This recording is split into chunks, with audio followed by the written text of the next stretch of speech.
تو ہم تو ڈوبے ہیں صنم، تمہیں بھی لے ڈوبیں گے. تمہیں اس لیے لے ڈوبیں گے کہ تمہیں اللہ پوچھے گا بھائی تجھے اپنے دنیا کے نقصان پہ تو غصہ اور غم ہوتا تھا، جب میرے دین کا جنازہ نکل رہا تھا تو چپ کر کے بیٹھ کے اے سی والے کمروں میں سبحان اللہ روزانہ 100 دفعہ الحمدللہ اللہ اکبر، یہ تو بڑا آسان ہے نا، سبحان اللہ و بحمدی 100 دفعہ صبح 100 دفعہ شام نو، اے تو کام پا کے رکھے، اصل جڑا کام کرنے تو کیتا ہی کوئی نہیں. Point to be noted. اگر اہل کتاب بھی ایمان لے آتے تو ان کے لیے اچھا ہوتا. پہلے بھی کتنا سورہ بقرہ میں ذکر آیا کہ اہل کتاب کو تو پتا تھا یہی وہ پیغمبر ہیں جن کی پیش گوئی ہماری کتابوں میں ہے، تو اللہ تعالیٰ ماتا ہے تمہاری خیریت اس میں ہی تھی دنیا اور آخرت کی، تم ایمان لے آتے. لیکن اب تمہاری قسمت میں پٹائی لکھی ہے، تو دنیا میں بھی آپ دیکھ لیں قادسیہ اور یرموک میں ذلیل ہوئے اور آخرت کی بھی ذلت باقی ہے. ان میں سے مومن بھی ہیں لیکن اکثر فاسق ہی ہیں. لن يضروكم إلا أذى وإن يقاتلوكم يولوكم الأدبار ثم لا ينصرون. تمہیں یہ نقصان کوئی نہیں پہنچا سکیں گے. اللہ کی مدد اپنے پیغمبر کے ساتھ ہے. ہاں کوفت ضرور پہنچے گی، ذہنی ٹینشن، ظاہر ہے ٹینشن ہر وقت ہی دھڑکا لگا رہے کہ آپ یہ کر رہے ہیں، اب یہ پلاننگ کر رہے ہیں، اب یہ کر رہے ہیں. آگے چل کے آئے گا پھر پیغمبر کو پھر دعا بھی تعلیم کی گئی کہ اہل ایمان کی اللہ نے نشانی بتائی کہ جب ان کو پتہ چلتا ہے نا کافر سازشیں کر رہے ہیں تو وہ کہتے ہیں حسبنا اللہ و نعم الوکیل، بس ہم نے اللہ ہی پر بھروسہ کیا، وہی ہمیں کافی ہے.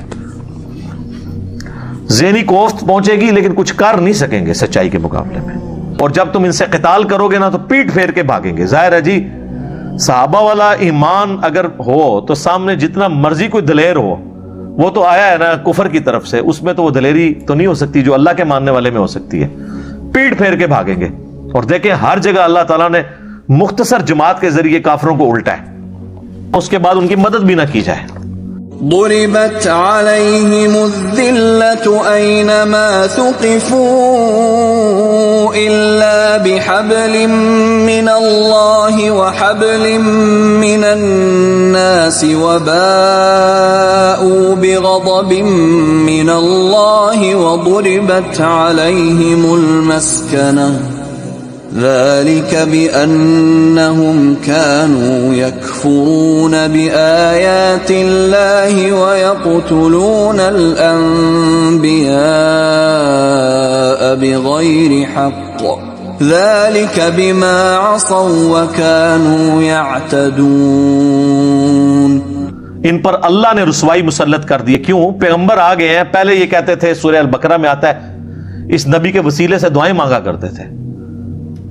وہ وسیلہ پاکستان والا نہیں، اللہ سے کہتے تھے اللہ جلدی جلدی اس نبی کو بھیج، ہم اس کے ساتھ مل کے قتال کریں، کافروں پہ غلبہ پائیں. اور جب نبی آئے تو سب سے پہلے یہ کافر بن گئے. اور جن کو دھمکی لگاتے تھے اوس اور خزرج کو، مشرکین عرب کے قبائل، وہ ایمان لے آئے. اور جو اہل کتاب تھے ان کی کتابیں شوکیسوں میں ہی سجی رہ گئی. آج بھی کے ساتھ ایسے یہی ہو رہا ہے. ڈگریاں لے کے انہوں نے گالی نہیں کوئی سنتا، وہ منڈے نو سنتے ہیں سارے انجینئر نو. وہ بھائی انجینئر نے کتاباں کٹ کے پبلک سامنے رکھیاں نے، تو آڑے نے کتاباں ویسے سجا کے رکھیاں نے، ویسے تو پڑھی نہیں، جو پڑھی میں وہ بھی نہیں بتائی. تو بس یہی ہوگا آپ کے ساتھ. یہ ذلت میں رہیں گے جہاں کہیں بھی پائے جائیں گے. ہاں اللہ کوئی ان کو سہارا دے دے وقتی طور پہ، کوئی ایسا کوئی تقدیر غالب آ جائے کہ ان کو کوئی سکون کا سانس مل جائے، یا لوگ کوئی ان کو پناہ دے دیں یہودیوں کو، ادروائز ان کی ذلت ان کا مقدر ہے. اور آپ دیکھیں حضرت عیسیٰ کے ساتھ انہوں نے غداری کی، اس وقت سے ذلت کاٹی انہوں نے 2000 سال تک. یہ اب آ کے ان کو تھوڑا سکون ملا ہے 1917 میں بالفور ڈکلیریشن کے بعد. یہودیوں کو جو آباد کاری کی اجازت اسرائیل میں مل گئی، 1948 میں اسرائیل قائم ہو گیا. 1967 میں انہوں نے عرب کو جنگ میں شکست دے کے اسرائیل کو اتنا بڑا کر لیا. ہم جس ایرا میں جی رہے ہیں نا، اس ایرا میں جو یہودیوں کا سٹیٹس ہے نا، یہ بہت بہتر ہے. پچھلے 2000 سال سے تو ذلت کاٹ رہے تھے. 500 سال تک تو یہ بیت المقدس میں انٹر نہیں ہو سکے، کیونکہ بیت المقدس پہ قبضہ تھا عیسائیوں کا. عیسائی ان کو اپنے نبی کا قاتل سمجھتے تھے. وہ تو یہ سمجھتے ہیں نا سولی دیے گئے. اور وہ حضرت عیسیٰ علیہ السلام کو معاذ اللہ آؤٹ آف ویڈ لاک مانتے تھے. میں اردو میں نہیں کہہ رہا، آپ گستاخی کا فتوی لگا دیں گے. یعنی میں نے کئی ایک باتیں کافروں کی کوٹ کی ہے تو میرے کھاتے میں ڈال دیے. دیکھو یہ نبی کے بارے میں کیا الفاظ استعمال کر رہے ہیں. اب نبی کے بارے میں اس سے بڑا کوئی لفظ استعمال ہو سکتا ہے کہ یہ آؤٹ آف ویڈ لاک پیدا ہوا ہے؟ دیکھیں نا، اس کو ذرا آپ انگلش میں ٹرانسلیٹ کریں. ایسے ہے بھی، یہ بھی انگلش ہے لیکن میں زیادہ مشکل انگلش بولی ہے، کیونکہ میں اگر دوسرے لیے انگلش بولاں گا تو اکثر لوگوں کو پتہ بھی لگ جائے گا. تو اتنا جب کنفلکٹ ہو تو وہ دونوں کیسے اکٹھے ہو سکتے ہیں؟ یہ تو پوپ نے ان کا گناہ معاف کیا 1917 میں، بالفور ڈکلیریشن ہوئی تو الٹیمیٹلی ان کو اجازت ملی ہے، ورنہ تو 500 سال تک تو یہ انٹر نہیں ہو سکے. یہ تو حضرت عمر نے جب فتح کیا یروشلم تو انہوں نے اس کو انٹرنیشنل سٹی ڈکلیئر کیا، لیکن عیسائیوں نے معاہدے کے تحت یہ اس معاہدے پہ چابیاں والے کی تھیں کہ یہودیوں کو آپ اجازت تو ضرور دیں گے لیکن یہاں پہ یہ رہائش نہیں کر سکتے. اور وہ مسلسل معاہدہ چلتا رہا. سلطنت عثمانیہ کو بھی بڑی بڑی رشوت آفر ہوئی صلیبیوں کی طرف سے، لیکن انہوں نے کہا حضرت عمر کے اس معاہدے سے ہم پیچھے نہیں ہٹیں گے، اسی لیے سلطنت عثمانیہ کو توڑوایا گیا. تو وہی ہے کہ یہ لوگوں کا سہارا ان کو ہوگا. آج یہودی جو ہے نا ان کو لوگوں کا سہارا ہے، ادروائز یہ مٹھی بھر ہے اور پوری دنیا کی اکانومی انہوں نے کنٹرول کیا ہے. وہ کن لوگوں کا سہارا ہے؟ کرسچنز کا. کرسچنز آج ان کی حمایت چھوڑ دیں، ان کے کتے کی اوقات نہیں ہوگی. پوری عیسائی دنیا اس وقت یہودیوں کی بیک پہ کھڑی ہوئی ہے. امریکہ کا سہارا ہے نا. آج اگر اسرائیل کے پاس اتنی لیٹسٹ ٹیکنالوجی ہے تو وہ ٹھیک ہے، اب تو ان کی بھی کمپیٹنسی بہت ہو چکی ہے، لیکن انیشلی تو سب کچھ امریکہ نے ان کو دیا ہے. تو یہ اللہ تعالیٰ مانا یا تو اللہ ان کو کوئی سہارا دے دے یا لوگوں کا سہارا، اور یہ اللہ کے غضب کے مستحق ہوئے. اور ان پر ہم نے جو ہے نا وہ محتاجی ایسی مسلط کی، غریب الوطنی کی زندگی گزاریں گے. گزارتے رہے ہیں، در بدر پھرے ہیں 2000 سال تک. اب آ کے اسرائیل میں وہ آباد ہونا شروع ہیں. اور پھر آپ کی پچھلی 20ویں صدی کے اندر تو بہت بڑا ان کے ساتھ ہٹلر نے جو کچھ کیا، لاکھوں یہودی قتل ہوئے. ہم ہٹلر کی اس ایکٹیویٹی کو تو غلط سمجھتے ہیں، لیکن ان کو اعمال کی سزا اللہ کی طرف سے اس اعتبار سے ملی. اللہ تعالیٰ ظاہر ہے جب اپنے ماننے والوں کو بھی مرواتا ہے تو اپنے دشمنوں کے ذریعے مرواتا ہے. وہ قصور ان کا ہی ہوتا ہے. تو ان پہ عذاب کی قسطیں آتی رہی ہیں. اور آخری قسط آنی ہے جو بخاری مسلم میں کہ مسلمان حضرت عیسیٰ کے ساتھ مل کر دجال کے خلاف قتال کریں گے. دجال یہودیوں کا لیڈر ہوگا اور اللہ کی ایسی غیبی مدد ہوگی کہ اگر کسی پتھر کے پیچھے بھی یہودی چھپا ہوا نا، یا درخت کے پیچھے، وہ درخت اور پتھر کو بھی اللہ تعالیٰ زبان دے گا. وہ کہے گا ایھا المسلم، یا مسلم، میرے پیچھے یہودی اسے قتل کر دے، سوائے ایک غرقد کے درخت کے، وہ ان کو پناہ دے گا جو انہوں نے بہت بڑی تعداد میں کاشت کی ہے وہاں پہ اسرائیل کے اندر. میرا اس پہ کلپ بھی ہے، میں نے وہ غرقد کا درخت دکھایا بھی ہے. وہ جھاڑی اتنی بڑی ہے اس میں بندہ چھپ بھی جائے تو نظر نہیں آتا. تو صدا آئے گی اے مسلم، اے بریلوی دیوبندی سنی شیعہ نہیں، اے مسلم. ٹھیک ہے جی. تو آپ نے یہ نہیں سمجھنا کہ کوئی انجینئر صاحب کی ویڈیو چل پڑی ہے، میں ہوں مسلم علمی کتابی. تو انشاءاللہ امید ہے کہ اس وقت تک یہ سارے معاملات مسلم والے ہی ہوں گے انشاءاللہ. تو وہ آخری قسط جو ہے نا ان پہ ابھی عذاب کی باقی ہے.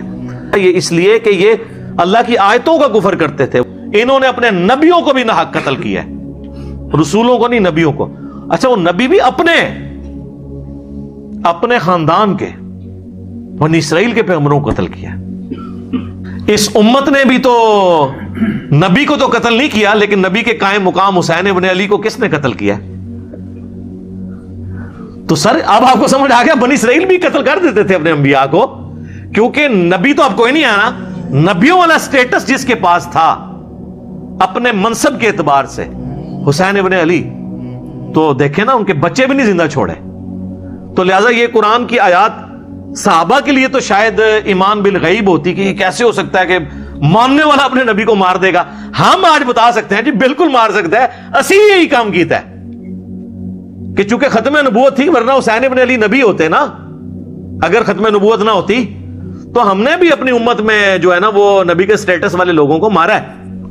اگرچہ وہ امتی تھے لیکن ان کا سٹیٹس اس اعتبار سے کہ وہ دعوت تبلیغ کے اعتبار سے امت کے لیڈر تھے. انبیاء والا کام ان کو ٹرانسفر ہوا تھا ختم نبوت کی وجہ سے، اس لیے کہ وہ نافرمانی کرتے تھے اور سرکشی کیا کرتے تھے. ليسوا سواء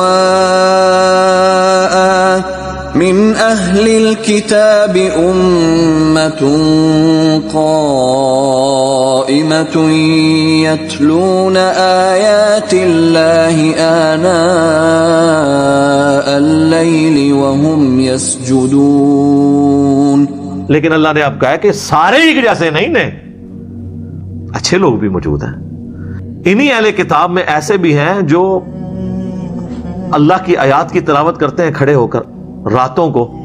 یعنی یہ وہ لوگ ہیں جو اسلام قبول کر لیا. عبداللہ ابن سلام یہودی عالم تھے، اسلام قبول کر لیا اور وہ سجدوں میں اپنی رات گزارتے ہیں. يؤمنون بالله واليوم الآخر ويأمرون بالمعروف وينهون عن المنكر ويسارعون في الخيرات وأولئك من الصالحين. ایمان لاتے ہیں اللہ پر اور آخرت کے دن کے اوپر، اور حکم دیتے ہیں نیکی کا اور روکتے ہیں برائی سے. یعنی ان میں بھی ایسے لوگ موجود ہیں اور نیکی کے کاموں میں جلدی کرتے ہیں. جہاں کوئی نیکی نظر آتی ہے نا، جس طرح لوگ دنیاوی منفعت کے لیے جھپٹ پڑتے ہیں نا، کہیں پہ نیاز بانٹی جا رہی ہے مفت کی، تو یہ انتظار میں ہوتے ہیں کہاں پہ نیکی کا کام کوئی پتہ لگے صحیح، فوراً کریں گے. یہ ہے لوگ اصل میں صالح نیکوکار. وما يفعلوا من خير فلن يكفروه والله عليم بالمتقين. جو یہ کام کریں گے نیک کاموں سے تو ہرگز انکار نہ کیا جائے گا اس کار خیر کا. یعنی اللہ تعالیٰ جو بھی ان میں سے اچھے لوگ نیکی کا کام کریں گے اس کی جزا ان کو ملے گی. اللہ کو پتہ ہے کون تقوی والا ہے. یہ نہیں ہے کہ اللہ تعالیٰ کہے گا کہ بھئی چونکہ اس کے نام کے ساتھ یہودی عیسائی آ گیا تو دوزخ میں پھینک دینا، نہیں. اور یہ بھی یاد رکھیے گا یہودی عیسائی بھی برباد اس وقت ہوئے ہیں جب انہوں نے اپنے زمانے کے پیغمبر کا انکار کیا ہے. جب تک حضرت عیسیٰ کا انکار نہیں یہودیوں نے کیا تھا، مسلمان ہی تھے. عیسیٰ علیہ السلام کا انکار کر کے کافر ہو گئے. عیسائی بھی مسلمان تھے، جب نبی علیہ السلام کا انکار کیا وہ کافر ہو گئے. ہمارا سٹیٹس کیا ہے؟ لا نفرق بین احد من رسلی. ہم ایمان لانے میں کسی نبی میں فرق نہیں کرتے. ہمارے نزدیک نبی علیہ السلام کا کوئی کارٹون بنائے وہ بھی گستاخ رسول ہے، عیسیٰ ابن مریم کا کوئی کارٹون بنائے وہ بھی گستاخ رسول ہے. ہمارے لیے ایمان کے اعتبار سے دونوں برابر ہیں. مرتبے کی بات نہیں ہو رہی، ایمان کی. ایمان دونوں پہ لے کے آنا ہے. ان الذين كفروا لن تغني عنهم اموالهم ولا اولادهم من الله شيئا واولئك اصحاب النار هم فيها خالدون. بے شک وہ لوگ جنہوں نے کفر کی روش اختیار کی، ان کی مال اور اولاد یہ دونوں چیزیں اللہ کے مقابلے میں کچھ کام نہیں آ سکیں گی. دنیا میں انسان مال دے کے چھڑا لیتا اور قبائلی سسٹم میں جس کے بیٹے زیادہ ہوتے تھے طاقت زیادہ ہوتی تھی. تو اللہ نے فرمایا یہ دنیا میں ٹھاٹ باٹ ہے مال اور اولاد کی. اللہ کے حضور کوئی نہیں اپنے آپ کو بچا سکتا اگر اس نے پیڑے کرتوت کیتے نہ تھے. اور یہ ہوں گے اہل جہنم، آگ والے، وہ رہیں گے اس میں ہمیشہ ہمیشہ. اللہم لا تجعلنا منہم، اللہم اجرنا من النار. يا أيها الذين آمنوا لا تتخذوا بطانة من دونكم لا يألونكم خبالا ودوا ما عنتم قد بدت البغضاء من أفواههم وما تخفي صدورهم أكبر قد بينا لكم الآيات إن كنتم تعقلون. اے اہل ایمان، نہ بناؤ اپنا رازدار غیروں کو. وہ کوئی کسر نہیں اٹھا رکھتے تمہاری خرابی کی تو تم ان کو رازدار کیوں بناؤ؟ کافر کو آپ رازدار نہیں بنا سکتے. ایون اگر کسی کی بیوی عیسائی یا یہودی ہے جس سے نکاح کی اجازت ہے، اکثر لوگ کہتے ہیں بیوی بڑا قریب رشتہ ہوتا ہے تو دوسری طرف کہہ رہا ہے یہود و نصارہ کو دوست نہ بناؤ، تو اس کے ساتھ آپ کی قربت اپنی جگہ، لیکن کوئی اپنے دین سے ریلیٹڈ چیز، اپنے مشن سے ریلیٹڈ چیز اپنی بیوی کے ساتھ بھی شیئر نہیں کر سکتے، اگر وہ غیر مسلم ہے یا مسلمان بھی ہے اور دوسرے فرقے کی ہے، وہ داچی نہ دوے۔ تو وہ قربت دین کے معاملے میں دیکھنا ہے کہ اپنا رازدار اس کو بنانا ہے جو دین کے لیے ہو۔ ادروائز تو آپ دیکھ لیں کتنی عورتیں انہوں نے اپنے خامن چھوڑے ہیں نبی علیہ السلام کے مبارک دور میں، اور کتنے خامن ہیں انہوں نے اپنی مشرکہ بیویاں چھوڑ دی ہیں اسلام کی خاطر۔ انہوں نے یہ دیکھا پھر کہ جی ہم جو ہے وہ اپنی خاندان کو نبھائیں۔ تو اللہ تعالیٰ ہمارے کہ ان کو ایسے لوگوں کو رازدار نہیں بنانا، ان یہودی منافق بنے، وہ پسند کرتے ہیں جو چیز تمہیں بری، جب تمہیں کوئی برائی پہنچتی ہے ان کو یہ لگتا ہے، ان کو یہ چیز پسند ہے کہ تم پہ برا وقت آئے، اور تمہیں ظاہر تو ہو چکا ہے ان کی منہ کی باتوں سے پتہ چل جاتا ہے، ہمیں بھی پتہ چل جاتا ہے، لوگ اپنے بکس کا اظہار کر رہے ہوتے ہیں، جب علمی بات کے جواب میں عجیب و غریب باتیں کر رہے ہوتے ہیں، تو صحابہ کو بھی کہا جا رہا ہے کہ تم لوگوں کے اندر جو منافقین چھپے ہوئے ہیں نا، اوپر سے کلمہ پڑھ کے اندر سے یہودی ہیں، ان کی منہ کی باتوں سے تمہیں آئیڈیا تو ہوتا رہتا ہے کہ میں نے جڑے مار دینے تو آنو، بندہ اپنوں کو میں نے تو نہیں مارتا، جب ہماری ایک کامن کاز ہے پھر ہم اس کسی کو تو نہیں کہہ سکتے، ٹھیک ہے، ہم جب آن کر رہے ہیں ایک چیز کو، مثلا اگر میں حضرت حسین علیہ السلام یا اہل بیت کی شان بیان کرتا ہوں تو اس میں مجھے تو نہیں میں نے ہے جی تسی تے شیعہ نہیں گلاں کر رہے ہو، تو آپ نہیں مانتے حضرت حسین کو مانتے ہیں۔ اسی طریقے سے اگر میں قرآن و سنت سے توحید کے دلائل بیان کروں اور مجھے کوئی کہے یہ تے وہابیاں نہیں گلاں کر رہے ہو، تم قرآن و سنت کو نہیں مانتے، کسی کو سپورٹیو ہے یا نہیں ہے، آپ نے سچائی کے ساتھ کھڑے ہونا ہے۔ تو اللہ تعالیٰ مانتا ہے کہ ان کی زبانوں سے تو تمہیں آئیڈیا ہو چکا ہے کہ یہ اپنے منہ سے کس طرح کے میں نے تم لوگوں کو مارتے ہیں، یعنی جب برا وقت آتا تھا نا تو وہ فوراً مسلمانوں کہتے تھے آگے چل کے بھی آئے گا جی، ہم نے تو پہلے ہی، ابھی اس کے بعد غزوہ بدر احد کی کمنٹری جب شروع ہوگی نا، ہم نے تو پہلے ہی کہا تھا کہ جی کوئی لڑ بڑھ کے فائدہ کوئی نہیں ہے، دیکھو نا اتنے بندے مروا لیے ہم نے۔